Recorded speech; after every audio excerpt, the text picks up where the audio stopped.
Hi everyone, welcome back to Eating Secret. Guess what I've got for you? More cupcake bath bombs.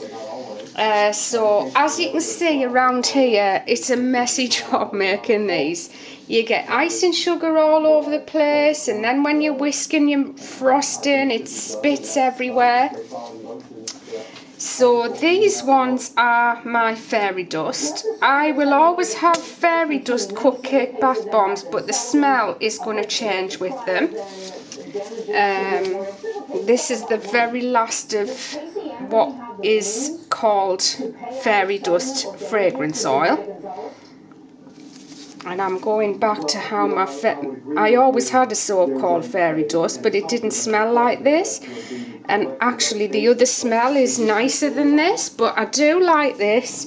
This is a real sugary floral, but I don't actually think the smell reflects the name. So I'm going back to the old one. I'm not sure that that's the only goal in this case from the... But it's not a smell to dislike at all, this. And it's quite a delicate one. It's not an in-your-face fragrance. If you notice, while I've been doing the cupcake bath bombs, I've been trying to do them all at different stages of making them, whether it's first pipe, second pipe, third pipe, or decorating. So what I'm going to try and do on this one, if I've got enough video, I don't actually use an SD card in my camera because the picture quality is nowhere near as good, and that's why I often run out of film and the video always cuts off at the end. And I could join them up on iMovie, but it takes like 3 hours to upload a video that you join together on iMovie, where this will probably only take, I don't know, half an hour at the most. And when I used to do it from my laptop, it literally used to take 2-3 hours, so I would set a video off after I left the shop, and I would check in on it at about, I don't know, I used to finish work at 5:30 usually, sometimes 6, and I would check in on it at about 8 o'clock in the evening and see if it had uploaded. A lot of people have asked, do I actually do everything myself? And the honest answer is I actually do everything myself. Even when I worked in the shop, I made everything myself. Not everything I had in the shop, because obviously I had homewares and I had candles, and I did have other Bath and Body ranges in, but all the soaps, bath bombs, these, God, what else? Well, all the handmade stuff was made by me. I made it all. People might think it's impossible to do that, but if you're a worker, and I most certainly am a worker, I've told you many times that I can't sit down, I can't stop, I can't switch off. I mean, there might come a day when I do want to switch off and sit back and maybe let other people do it.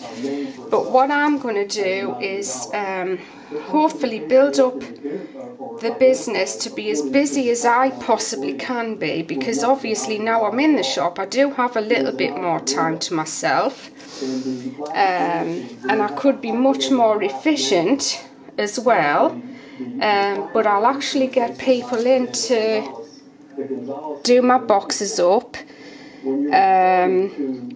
pack my orders. If there's any soaps to wrap, I'll get them to wrap, and then hopefully one day all that will happen is that I just make the products. And then if you become even busier, how do you employ anybody that's going to put the passion into making the products the way we do? because we love what we do so much, and we want to make everything to the best of our ability. And I think it'd be very, very hard to find someone that can take that passion, especially when it's not their business. But there might be people out there, you know. I know whenever I've worked for anyone, I've always put my heart and soul into it and given my all. Not when I was young, but as I got older, I certainly did. And I would never have wanted to be, you know, in every group of workers, there's always one that pulls their weight, and there's always one that doesn't. Always one that carries everybody. There's always another one that loves to tell tales to the boss and tell the boss everything. But I like to be known as the worker, not the lazy one. That's just the way I am. Plus, the other thing about employing people to make soaps, your recipes, is how do you stop them going out and recreating everything that you make? You know, they take your recipes and start up their own business. That's not what you want. So I don't know if anybody's doing that, but I thought if I ever do that, I will be getting them to sign something. Of course, you can't stop them going out and creating their own recipes from what they've learned, but I'll have them sign something to say that they are not going to use my recipes or copy my styles of soap. That's what I'll do. So if anybody's thinking of doing that, employing anybody else to make products for them, get them to do that. You don't want to have worked flat out all these years creating and making mistakes along the way for someone to just come along and rob everything, rob all your ideas. Now I'm just looking for something to use as a decoration. I thought I had, I have got some gold somewhere. Where are they? Here we are. So you will hand them over? So I made some little gold hearts, and I thought I might put a gold one and a chocolate one in each one of these. Okay, so no issue at this point. All right. If I can find them. Mood issue. All right. Not there. Thank you so much for joining us. We appreciate it. We will follow you in this case. You're defending Casey Anthony in the civil case. Doing this live.